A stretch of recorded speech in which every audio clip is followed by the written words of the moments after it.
To the two accounts of activities during the Normandy invasion of 1944 posted on YouTube, I add a third: the disposition of the bodies of the many thousands who died during those months of bloodshed.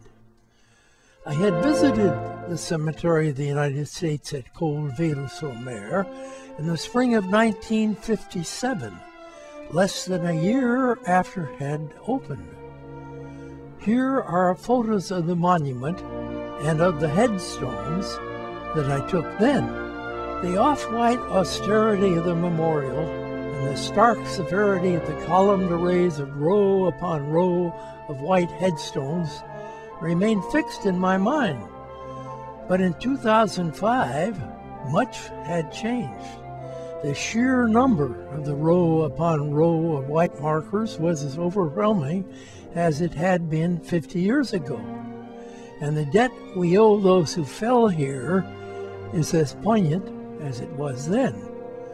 But the sober austerity of the row upon row of crosses etched in my memory was now relieved by the presence among them of tall topiary cones with flowers at their bases, and everything else was less grimly stern than my memory had construed it. The classic colonnade and the two loggias are now a light but warm buff color. Trees relieve the formality of the site without detracting from the proud message on its lintel: "This embattled shore, portal of freedom, is forever hallowed by the ideals, the valor, and the sacrifice of our fellow countrymen." Flowers at the foot of the bronze figure add much to its confinity. On the west wall of the North Loggia is inscribed in English, 1941-1945, in proud remembrance of the achievements of her sons and in humble tribute to their sacrifices. This memorial has been erected by the United States of America. It is repeated in French on the South Loggia. On the inner walls of the loggias are large, colorful maps of the progress of the invasion and a summary of its history. But the colonnade, with its 22-foot bronze statue of the spirit of American youth rising from the waves, is but the most spectacular of the monuments here, not the most meaningful. An aerial view of the layout of the cemetery shows that its main avenue is a long mall, with at one end the colonnade with its reflecting pool, and at the other end two large statues of Italian granite representing France and America. From that end, a third of the way toward the colonnade, is the monument that expresses most clearly the pervading spirit of the site. It is a round, non-denominational memorial chapel. Cut into the encircling band of limestone wall above the supporting columns of the chapel is, "These endured all and gave all, that justice among nations might prevail, and that mankind might enjoy freedom and inherit peace." Separating the beginning and the end of this message is an enlarged replica of the Congressional Medal of Honor in gold. On the outer wall, north of the tall doorway, are two inscriptions.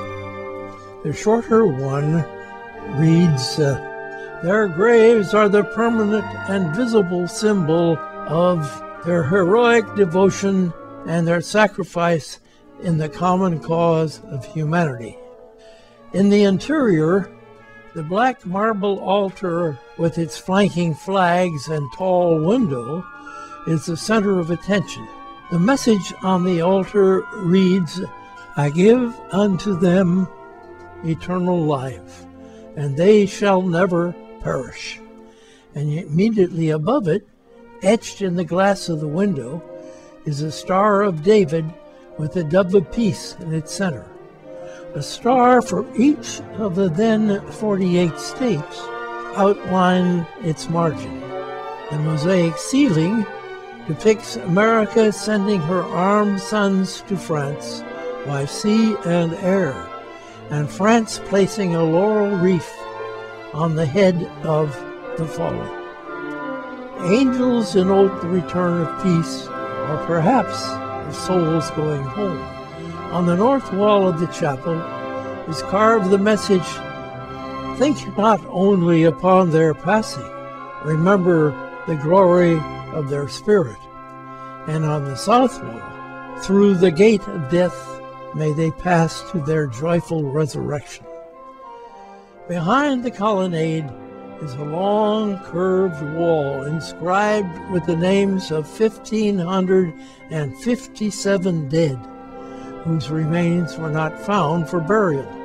The wall bounds the roses of the garden of the missing.